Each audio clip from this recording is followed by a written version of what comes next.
Welcome everyone to Panthers Winner Circle. We are so glad to have you here today, and glad to have you spend an hour with us of your time to really learn about two incredible AYS alums who have done incredible work in their field and who are enthused and impassioned about what they're doing currently. And so, firstly, I wanted to acknowledge a couple people. Firstly, our speakers, Jeremiah Ojo, and then Amber Coleman. But I also want to acknowledge Ashley Watt to the AYS Career Services Office for coordinating our speaker communication, and also Chauncey Walker. She's the Assistant Director for Constituent Services.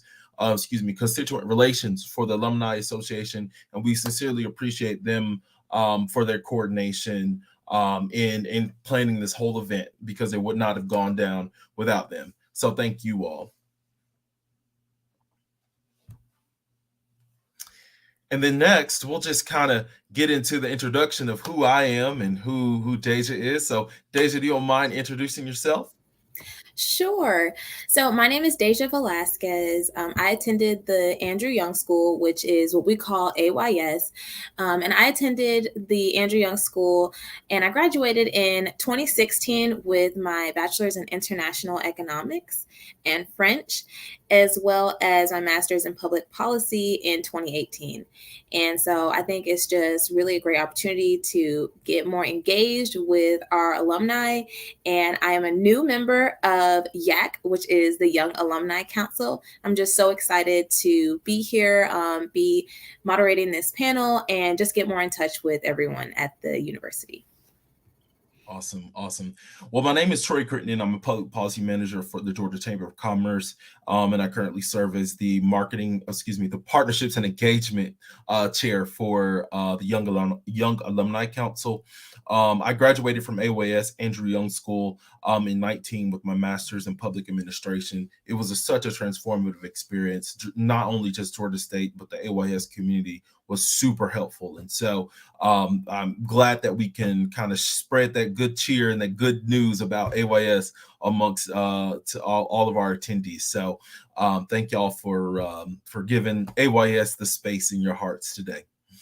And so I wanted to take a little bit of time to describe what the Young Alumni Council is. Okay, so the Young Alumni Council is an organization designed for individuals or young professionals who have recently graduated from Georgia State who are under 40. And so we have several different pockets that we really look to drive our work through, and that's mentorship. And so we have a series where we do lunch with the board, and we have a series where we have an SAA mentorship series where we work and develop current students, a part of the Georgia State community. We do professional development. So in our quarterly meetings, in any instance in which we are in the community, we're developing professionally, if that's through normal communication or just workshops, seminars. We're developing professionally, internally, and others individuals as well. And then networking is so critical to our existence in the professional space. And so we want to make sure that our individuals, our members, have an understanding and a empirical knowledge on what networking is and how to better network in order to advance their careers. Community service. Community service is so important in our current society. It's important in regard to anything. And so we want to uplift our community partners, uplift our friends, our fellows, our communities, and our families, to make sure that every individual has access to resources that they need. And so we have a specific outreach subcommittee, a part of partnerships and engagement, that is designed to solely reach out to our community and create outreach opportunities for community service. And then lastly, ambassadorship. Georgia State is an amazing university that provides a lot of opportunity for many students, and we want to be great ambassadors for Georgia State, not only just for Georgia State, but for our young alumni as well. And so we have a large community of individuals who are under 40 and who are alums, and we want to highlight those individuals, and we want to bring those individuals back in and create that space to not only develop a community, but to redefine what it means to be a young alumni in Georgia State. And so that's what we do. And if you're interested, our applications open in May. And so be on the lookout for those. We definitely want to consider everyone to come on in, create that space so that we can, be an even more dynamic organization. And so if you are interested, you can kind of make a short wire to our website. I think it's yak.alumni.gsu.edu. We'll let you know by the end of this seminar. But feel free to click on the interest form button, fill it out. It takes no less than 1 minute. There we go. It takes less than 1 minute to fill out the interest form so that we can connect with you and so that we can know that you're interested in joining our dynamic organization. And it is really dynamic. We have so many great young professionals in our organization as well. So feel free to check that out as well. Awesome. Thanks, Troy. And I'm going to just provide a brief overview of, this event today, which is the Panthers Winter Circle. So the Panthers Winter Circle is an annual signature event hosted by the Young Alumni Council, also known as YAC. This event is designed to showcase our 40 and under alumni who have demonstrated great success in the areas of mentorship, professional development, networking, community service, and ambassadorship. The Young Alumni Council and its members prides itself on embodying such elements and ensuring that a community of dedicated and passionate young alumni work, live, and play through servant leadership by such tenets. And again, if you're interested, go ahead and check us out at alumni.gsu.edu/YAC. And as Troy mentioned, we're really expecting a dynamic applicant pool for this upcoming recruitment season. So if you think you're at all interested, go ahead and just reach out. You really want to have that competitive edge because we're really expecting a competitive recruitment season. We look forward to hearing from y'all. Awesome. Thank you, Deja, for that. And so time to get down to the fun part, right? We want to introduce our incredible speakers. First, we have Jeremiah Ojo. Jeremiah is an artist, cultural entrepreneur, and community advocate with a passion for empowering and connecting African diasporic communities through visual arts, culture, and creative education. As a multidisciplinary artist, Jeremiah's work investigates personal productions of desire with emphasis on both communal acceptance and cultural belonging through space, objects, and ideologies. His artistic work has involved still portrait photography, sculpture, and mixed media assemblages that are inspired by excavating his personal history and transcultural identities. His professional challenges in shifting between commercial work and the contemporary fine art world, coupled with his master's degree in art business from Sotheby's University of Art and Claremont's Graduate University, shaped Jeremiah's current efforts in helping artists build sustainable plans for their careers. Jeremiah holds a bachelor's in public policy and nonprofit management from the Andrew Young School of Policy at Georgia State University and a master's in art business from both Sotheby's Institute of Art and Claremont's Graduate University Center for Business and Management. In 2018, he was the inaugural graduate research fellow at the National Council of Arts and Culture in Nigeria. Additionally, Jeremiah was a visiting critic at the Royal College of Art, for the London for the School of Painting's 2020 graduate show. Jeremiah has served on the board of numerous organizations, including Chop Art, Black Artist Coalition, Prism Art Fair, Air Serenity Artist Residency, and currently he serves on the Black Art Futures Fund. And so, as you can see, Jeremiah is very accomplished, and we are excited to have him join us today. Thank you, Jeremiah. Hi, everyone. Thanks so much. I appreciate you reading the whole intro. My bio is quite lengthy. Of course. We want to lift you up and let everyone know your greatness. So I appreciate it. Thank you for having me. All right. So I'm going to introduce Amber, which is our other guest speaker. So Amber Coleman serves as the communications director for Representative Nikema Williams. She is a communication strategist with a passion for political affairs, including issue advocacy and campaigns. Amber has spent most of her career working for nonprofits, and with that comes experience in organizational development. Amber's also a member of the board of directors for the White Dress Project, which I think this is so cool. Amber started volunteering with the White Dress Project in 2017, shortly after having surgery to remove fibroids and treat endometriosis. And this is an issue that affects so many women in our community. During her time with the patient advocacy organization, Amber has participated in outreach events to build awareness for uterine fibroids, advocacy to engage elected officials, and program planning for the organization's signature event, A Night in White. Amber has a passion for women's health and advocacy, and she began her career in legislative affairs and organizing for Planned Parenthood in Atlanta, Georgia. Later, she worked for the YWCA of the National Capital Area in Washington.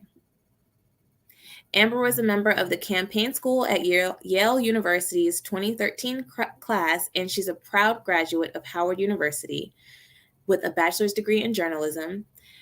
She's also a graduate of Georgia State with a master's degree in public policy. Thank you for joining us, Amber. Thank you for having me. So happy to be here. Yeah. We're happy to have you as well. Awesome. So I can't wait to get into your stories and get into your backgrounds and hear how you've become what you are today. And so this question is for both of you all. And so some of us may not be familiar with you and some of the work that you do. And so can you provide us just with a brief synopsis of your journey and or evolution from GSU to your current roles that you serve right now? We'll start with you, Amber. Yeah. Okay, perfect. I can go ahead and get started. So I attended the Andrew Young School in I started in 2009, I think it was summer of 2009, graduated in 2011 with a master's in public policy. And I landed at GSU because initially I got my undergrad in journalism, as Deja mentioned. And I always thought I wanted to do political journalism. I thought I was going to be Donna Brazile. Started working at a small newspaper. And if anyone is familiar with what happened to journalism around 2007, 2008, everything shifted. So it forced me to kind of step back and reevaluate. But the other thing I learned along the way is that I would go and want to cover community meetings. And I'd kind of want to be at the decision-making table versus just kind of writing about it as this objective observer. And so decided that I would pursue a master's in public policy and pivot from there. We were also in the middle of a economic downturn a little bit. So had to regroup. That being said, when I was in my master's program, I got an internship at Planned Parenthood Southeast that covers Georgia, Alabama, and Mississippi. And that changed the game for me. I got into advocacy, organizing, and was able to combine my love for writing, communications, along with mobilizing people to make change in their communities, and I got the bug and kind of took off running ever since. And we'll probably talk a little bit about where I am now later, but I do want to plant the flag that when I was at Georgia State, I interned for who is now you all's member of Congress, Congresswoman Nikema Williams. And we can talk later about what it means to network, what it means to stay engaged with folks, and what it means to do the work. But for now, I'll just say that Georgia State really launched a full circle experience in my life. Awesome. Thank you. Awesome. Thanks so much for sharing, Amber. And thanks to the wonderful host. I have a really non-traditional path, both as a professional and also from my educational background, that I guess, brought me to GSU and AYS. I actually used to be a banker. I worked for SunTrust Banks for a number of years, and that was kind of the orientation of me professionalizing me as a young man, and uh, got burned out. Quite honestly, thought that I wanted to be an investment banker, but even just kind of working within the retail banking branch, and then later in the small business and small business enterprise, I really had a passion for the community and did a lot of work around financial literacy within SunTrust Banks. And it was through that process and volunteering with fellow employees and bankers, I learned of Operation Hope. And that organization focuses solely on financial literacy. So through that experience, fortunately, one of the board members of Operation Hope was the illustrious Ambassador Andrew Young. And I had the great pleasure of not only working with him, his office, his foundation, but even his granddaughter was part of my class as well. Well, rather, she was in the graduate program, but we interacted quite frequently. Shout out to Taylor. Um, so that was really kind of my foray into AYS. Initially, when I started at Georgia State, I was one of those long-term students who took a class here, class there, and started in the business school. But then after working with Operation Hope in development and even starting their internship program, I switched my major over to nonprofit management and public policy. And through that process, I was able to navigate and really learn in real time as I was recruiting my fellow AYS and GSU students to come and intern with Operation Hope. And it was a really tremendous experience, and talk a little bit more about later how I transitioned into the visual arts and working in arts and cultural policy as well. Awesome. Thank you both for those introductions and, insight into your background. Gives me a little bit more excitement to just hear more. So let's just dive right into what happened after graduation, right? So both of you had moves out of Atlanta, and that those are big changes for your career, and I'm sure change of environment, change of scenery. So what lessons did you both learn from leaving Atlanta after graduation? Would you recommend that? And any tips for how you accomplished those moves? Yeah, I guess I could go. Reason I moved, quite honestly, is to get paid what I was worth. That is a very difficult decision, as I'm not native to Georgia, but I grew up, spent most of my life in Atlanta, and it was quite challenging to actually make that decision. But I knew that in order to, particularly working in the creative sector, it's quite hard, particularly if you're not working in, I guess, music arts or performing arts in Atlanta. Working in visual arts, I recognize that probably the best destination, particularly entrepreneurially, was to move elsewhere. So before I made the leap, I actually went to graduate school out in LA and got my master's in art business, which is kind of an MBA for creative types, and then moved to Brooklyn, New York, where I'm based now. And with larger kind of arts and cultural ecosystems, and still having connections, I slowly built those connections while still being based in Atlanta and traveling almost every other week to New York and LA in order to build. So it wasn't just New York sounds good, LA sounds good.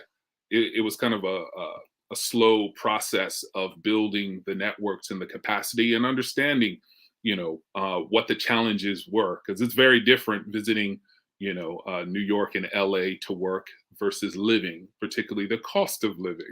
So taking into those considerations, while it was challenging, I'm more than grateful for that opportunity to make the shift. And one of the great benefits of me making those shifts, but still being committed to where I came from and um, schools that I have attended. I still come back quite frequently to Atlanta, and a number of my visual artist clients are based in the metro area. So after I moved, I didn't just like peace out.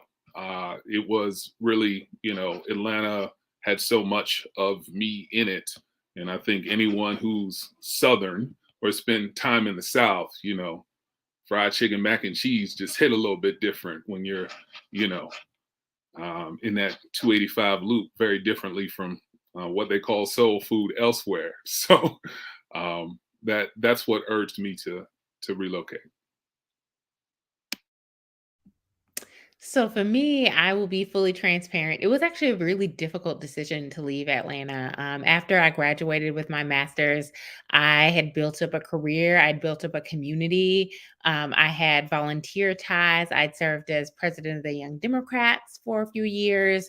And I was making a decision to move into the unknown for love. My now husband was here. We were in a long distance relationship, and the way our bank accounts was set up, one of us had to get a job in one of the cities, and DC was a little bit more friendly to relocating than Atlanta was for him. And I struggled a lot with the decision to move. But one thing that I learned through that is that you really have to make the most of wherever you are. I had a really good friend, mentor, even I would consider.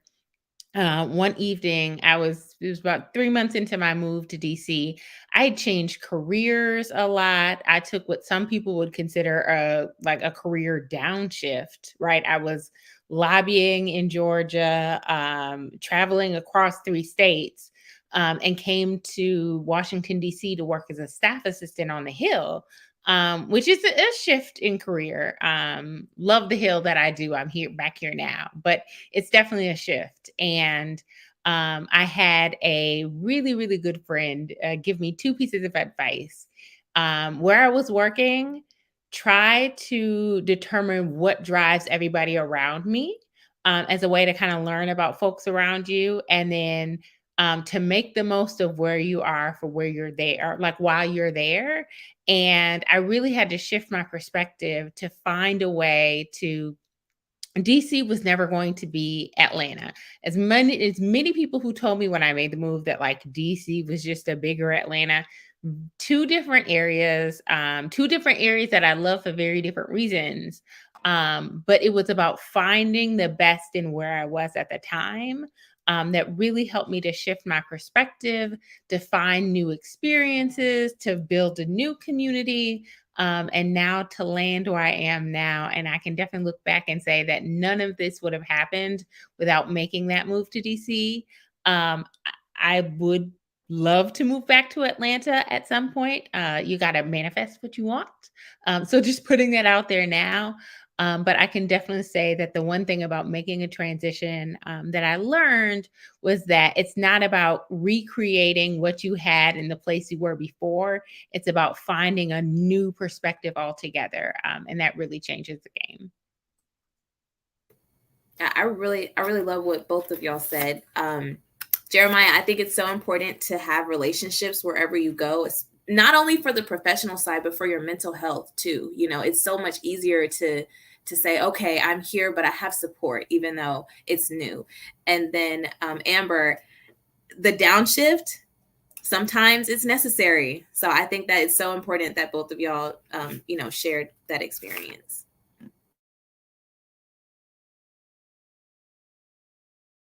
Awesome. I was muted. Sorry about that. So I want to. You mentioned you were a member of Young Democrats, president of Young Democrats of Georgia. I was a region director for Young Democrats of Georgia. So when you said that, I was like, oh my God, I feel a kindred spirit here. So that's awesome to hear. But I'm interested in seeing your journey, specifically Amber, on how you got to where you are. And so I know, there's a lot of competition in the political space, especially at the Hill, working with Congresswoman Nikema Williams. And so, how did you land that position? And like, what spaces can our public policy professionals or individuals just graduating or young alumni looking to get further into that field, how can they, like, what spaces can they navigate just to advance and grow professionally?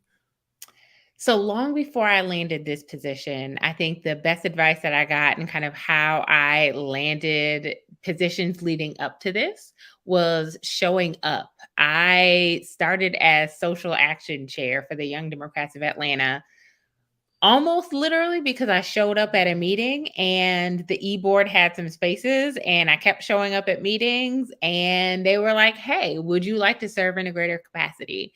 One of the most fantastic things about Atlanta that I loved is that the proximity you could have to civil rights, leaders and political leaders and financial leaders is really pretty easy. They talk about Atlanta being insular.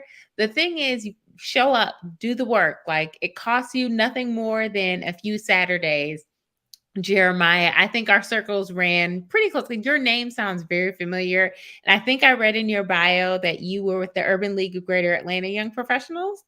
So again, showing up in spaces like that really is what kind of helps you catapult. It's that network, it's that relationship, it's that making your friends before you need them. For me, how I landed back on the Hill, one, I'll say, I took a lot of different positions in the interim, right? So I made clear to work on the skills that I knew like aligned with my passions and um, aligned with my passions, my interests, what I consider my purpose. So I did communications for a small nonprofit. I did communications work for the organization that Deja mentioned while I was on the board of the White Dress Project. I helped them launch social media campaigns. So all the while, even when I was doing things for quote fun and balance, I was making sure that I was finding ways to hone the skills that I would use down the road. And certainly that's not everything. Some things we just need for pleasure. But for me, that was the balance that helped kept me grounded. So to get at one of the other questions that y'all mentioned about balance and mental health, um, but for me, I think moving on to this position was a little bit of like staying in touch, right? You meet people down the road. Like one thing that we talked about at the Women's Campaign School is um, you meet people and you may not be working with them right in that moment, but 5 years down the road, 10 years down the road, the opportunity to work together and build something together that's incredible may present itself. So really just taking that opportunity to meet and engage with people where you are in the moment and keep developing.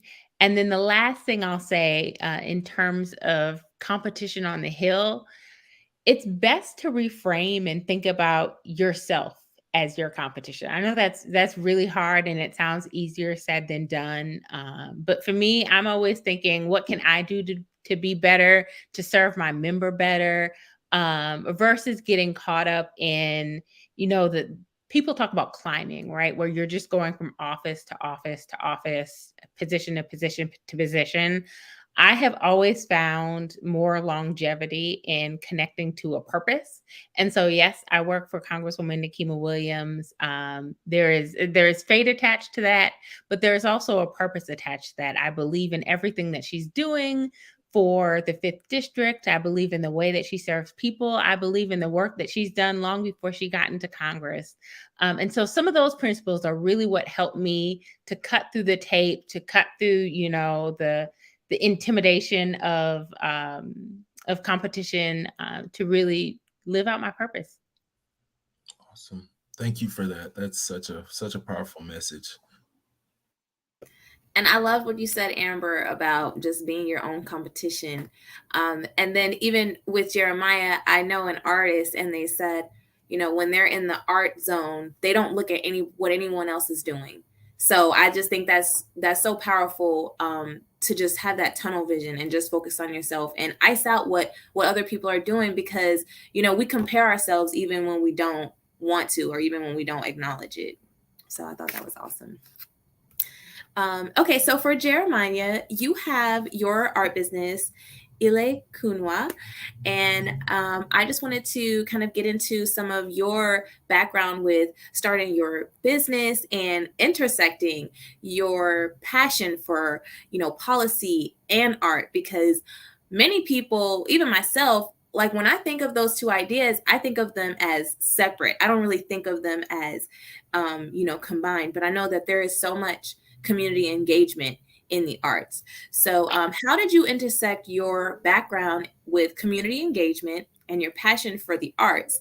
And did you ever feel like you had to choose between one or the other, or did you always know that you would be able to connect those two passions? Yeah, great question. I think throughout my journey, particularly I'll remember my senior year at AYS. I, I came to a crossroad feeling that I had to choose because I didn't fully understand the capacities of what arts and culture and cultural work can do and how policy affects that. Fortunately, through the program, I was able to learn so many transferable skills, particularly as it relates to working with municipalities, um, community groups, and understanding creative expression. It's something that we all have, I think, inherently and innately within us, but it's finding an outlet to do that. And part of the job of not just policy, but public policy is to unearth and discover the greater good within those expressions. Because for all that we thought and felt we didn't need or could do without, particularly during the quarantine period, we realized how important the arts were. So much of the work that I do is educating artists on their options, career planning. And part of that is equipping them with the knowledge and the tools of what affects them and the power that they have. Part of it is understanding their work as a general contractor or a freelancer, or if they are commissioned to do maybe a sculpture in a public park or a public setting, maybe even a mural. Well, public policy plays right into that, right? Understanding what are the laws, right? Can you bring a 20-foot ladder? Scaffolding. What colors can you use? Is it a historic district, right? All of those things come into how they are able to express their work and share their story with the community. And I think also more importantly, getting to understand the community. And that's probably the biggest element that I think we all have recognized working or rather going to school and perhaps working at AYS, is understanding the power of community. And so much of us being people of African descent and connecting us to not only just the legacy of the civil rights, but me being Nigerian American and taking it back to the continent and helping people understand that, our history did not just begin at slavery, that we were kings, queens, leaders, entrepreneurs of all sorts. And a lot of that is dedicated to what I found my senior year to be my focus, shifting from financial literacy as being a former banker to visual literacy. How do we see, understand lines, colors, forms, textures, and shape to help us better understand who we are, what we believe, and what we can contribute? And also grounding that in the historicity of images. So when we look at Instagram, when we look at a sculpture, well, we look at what some may see as graffiti. What does that expression mean to you?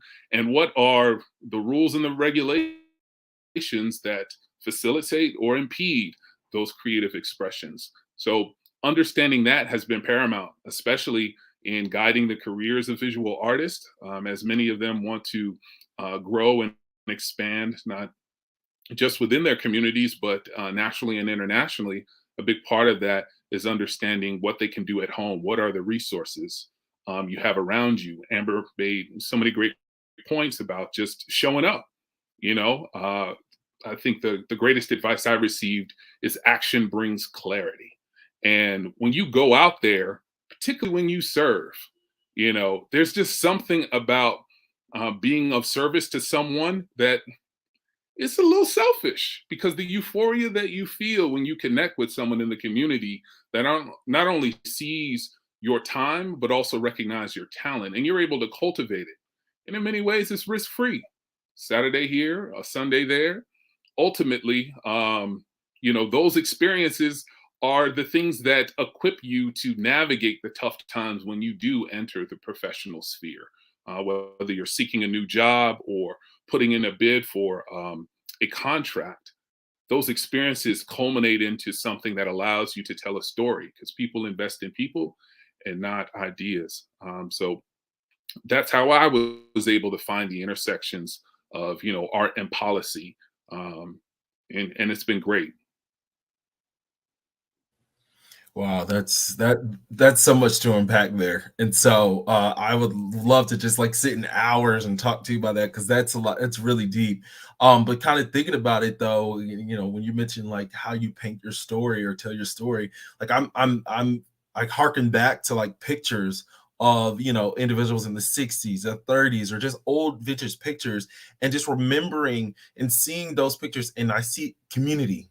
I see the essence of togetherness. I see one person supporting another person in a lot of those pictures, specifically members of African American community or part of the diaspora. I just really see that community aspect a part of it. And so the fact that you were able to marry the policy with art and just and imagery and whatever is so powerful. And I have never heard that presented that way. So that's great.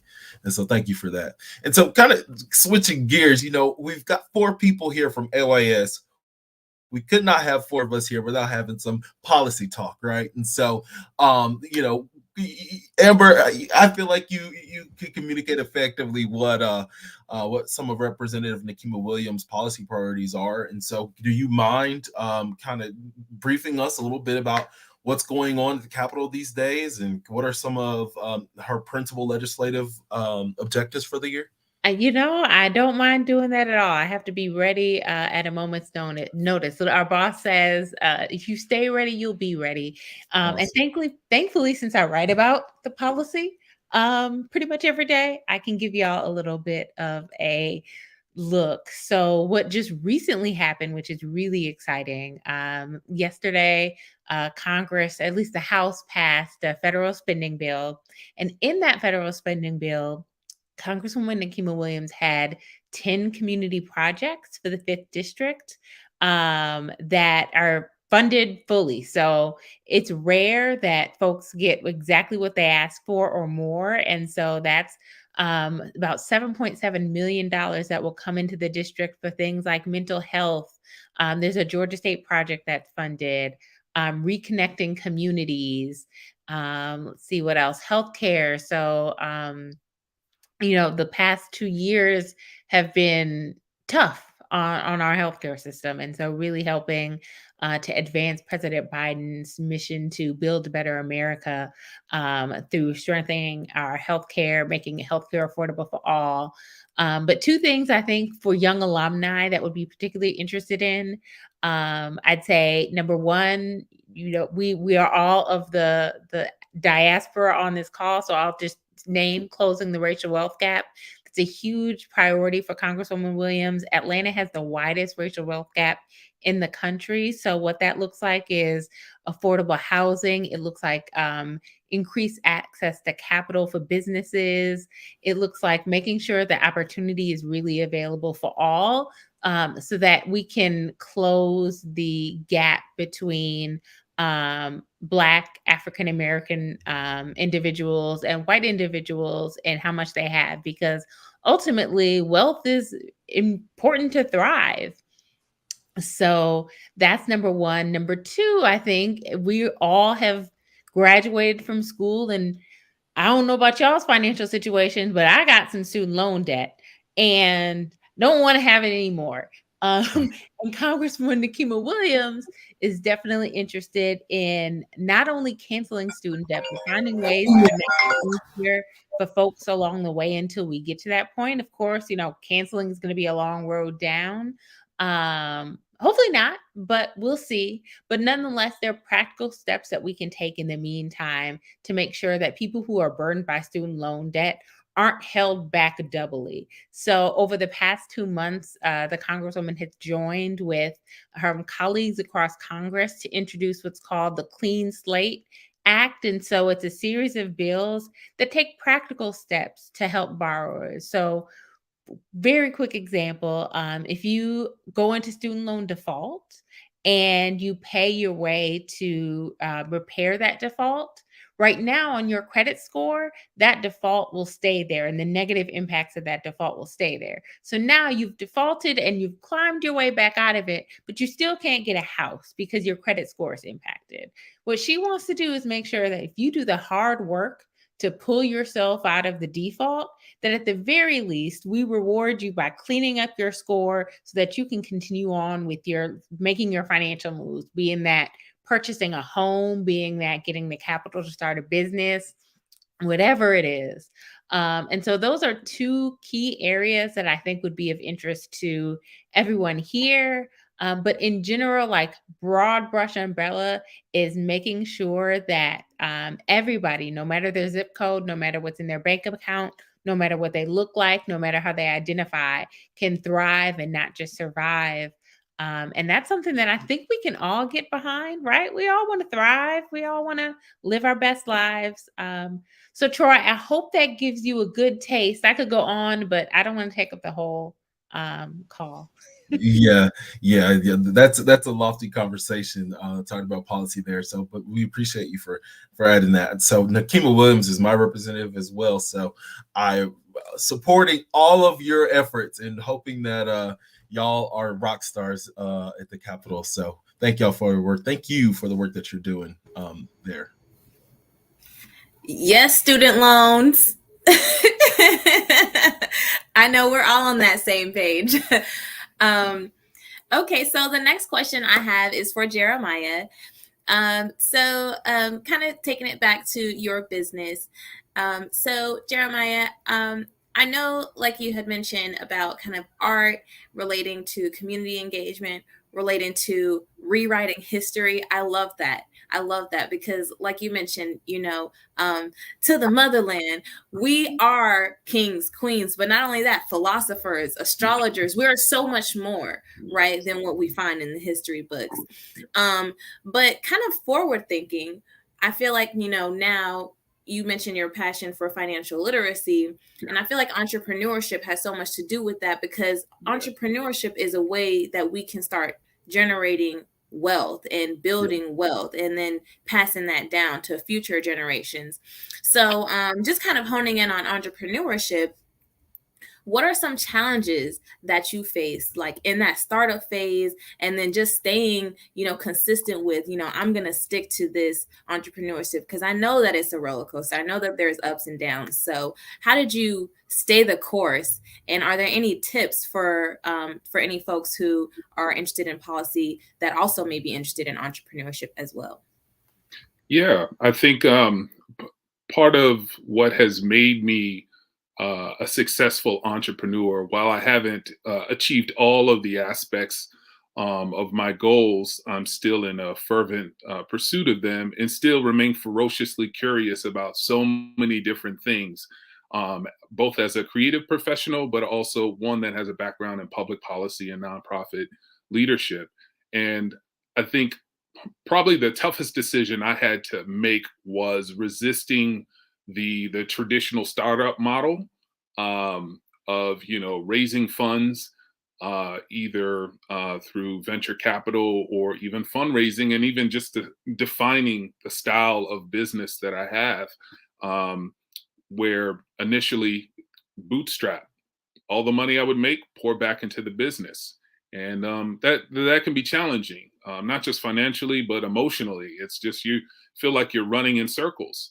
But then I began to realize, like, what are the elements of storytelling that I could better employ? And part of that was recognizing at the core of my business, I'm a social enterprise. I'm about impact first.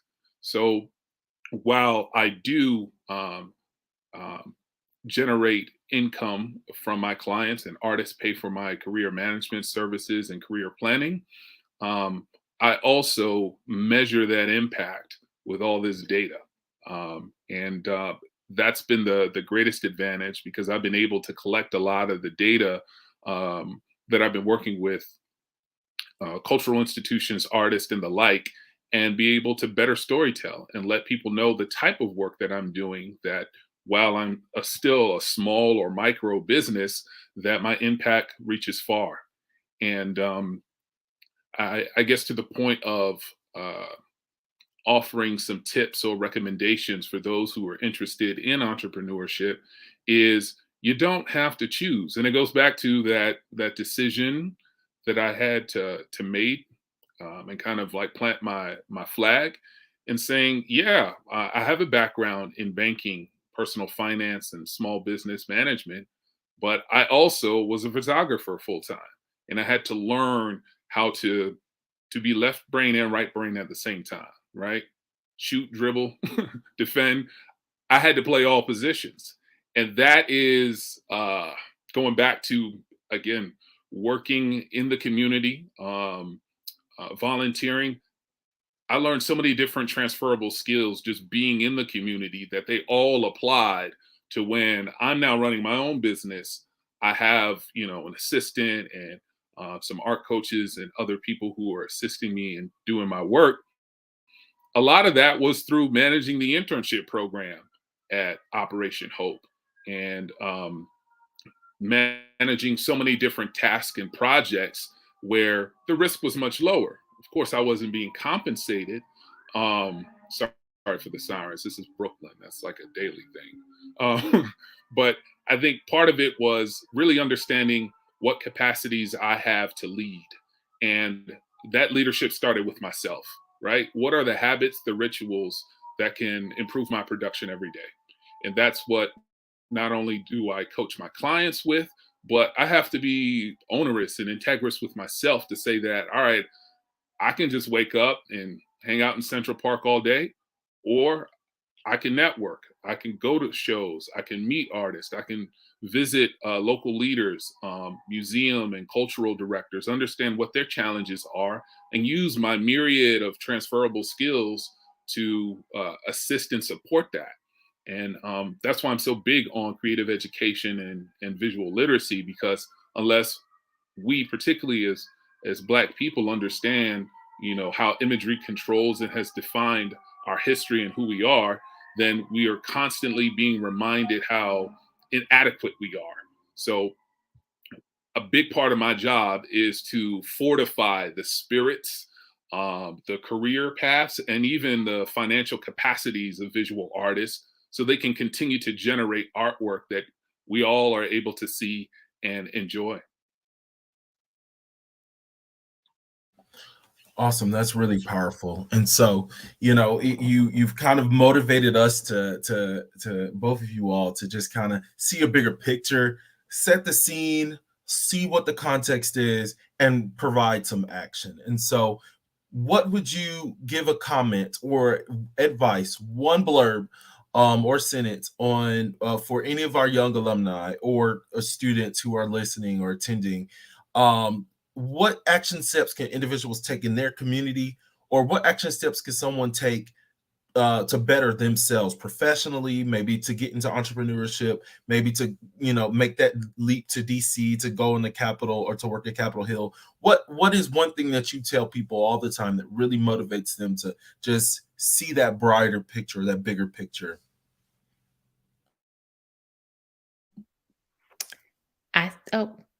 Jeremiah. Oh, okay. Something I would say is, if you're scared, lean into it. Um, your greatest success is on the other side of fear. That's something Ambassador Young actually told me when I left Operation Hope and decided to be a full-time photographer with no experience. And I think why that has been the greatest advice that I've had so far. Every time I stepped on the other side of fear, something great came about it. And it was something that what I was unexpecting, but also was uniquely prepared for. And I think that's where the fear comes in, that you won't be enough, right? The imposter syndrome and all of those natural kind of feelings come about. But you begin to realize that, this young boy from Zone 6 was a banker, nonprofit professional, is now an entrepreneur in Brooklyn, hiring and empowering people for the things that I am most interested in. And I haven't had to negotiate that because I ran in the direction of the things that I fear. So I think for me, it's a little bit more practical, like lenses that I keep in the workplace. Number one, Jeremiah, speaking of imposter syndrome, one of the best things that a coworker ever told me is that um, everyone around you is dealing with the same thing. So, like putting on the lens that you are not the only one. Imposter syndrome tries to tell us that we are the only ones that feel that way, but that's not the case at all. And so that was a huge mind shift for me. Um, of a guiding principle that I take into every workplace that I've stepped into is that you're never too good for the things that first made you successful. Kelly Cutrone, the book I believe is called Girl Boss. Don't quote me on that, but it's a reminder to stay humble. Like even though I am communications director in the office, like I will write tweets, I will send out press releases, I will do whatever it takes to get the job done. And that goes for whatever environment that I am in. I think number one, you learn a lot about like from the bottom floor to the top floor of wherever you are when you do that. And number two, like you garner the respect of those around you when you do that as well. So we certainly work smarter and not harder. But we remember that whatever the things we were doing at first that stuck and kind of made us successful, we got to keep doing them no matter where we land. So that's the advice that comes into my head a lot. Hope that's helpful though.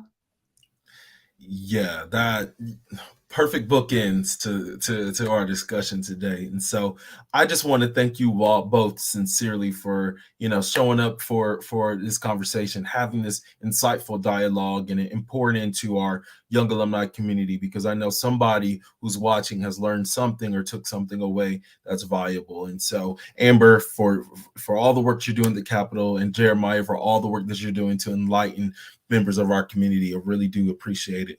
And feel free to follow Yak as well on at GSU_Yak on Instagram. And then if you want some more information on us on our website, go to, it'll be down here at the banner here, alumni.gsu.edu/yak. And so we have a really dynamic group of individuals just like Amber and Jeremiah. We have a group full of them. And so if you are looking to build a little bit more, looking to work to spread the good news of Georgia State, you have a forum here. And so we want to thank you all for showing up. Thank you all for listening and participating. And then we will give you about 2 minutes of your day back if Zaja doesn't have anything else to add. Nope, I'm good to go. Just happy to be here, and thank you both for y'all's amazing feedback. Awesome. Well, thank y'all for having us, and y'all have a good evening. Bye.